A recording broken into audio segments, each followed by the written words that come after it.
Lo mama lo bese senesiso esikhulu sekudlule u-13 months sekuya ku-14 months ethi uyoshekha esibhedlela kuthiwa kamuthi. Ufike ney'ngane zakhe nomyeni wakhe bebekade beshonelwa-ke efa nje into zabo zingalungile egcekeni bekuyona iy'ntwana.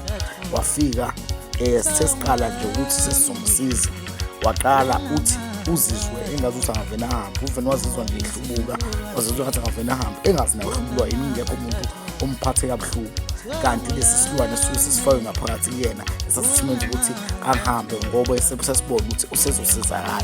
Ugcwele umoya esiswini kanti ubelethiswe noma ufakwe isilwane esiswini. Lo mama engikhuluma ngaye umama waseNandawe. Wafika lo mama wafuna wafona lo mthakathi, uthi amefona wambuza umbuzo owodwa wathi la ukhona cha uzosizakala yini, ngoba umthakathi uyazi la usuzosizakala khona. Nathi sosilwane sisuke sikubambe sakugade ukuthi ungayi la uzosizakala khona, nalo ungasiboni isidingo uzidle imali nokuthi uyolashwa. Lo mama lo wavena wafona, efonela yena umakhelwane wakhe obude buduze naye, wambuza ukuthi la ukhona cha uzosizakala yini.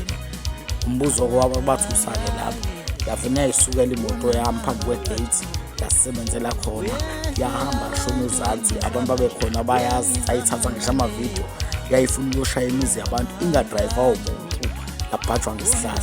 Ngoba umthakathi uyazi ngamnikeza iy'phambano, ngathatha lezi iy'phambano uqinise ngazo umuzi, ngamcaba ngamqinisa, ngathi ngamnikeza nyathela manje ukuthi abashone phansi ephakame abathule bathi duba hlokwane phansi ngegama lami, ngitho ngichithayo achitheke nongadla imbuzi zakhe.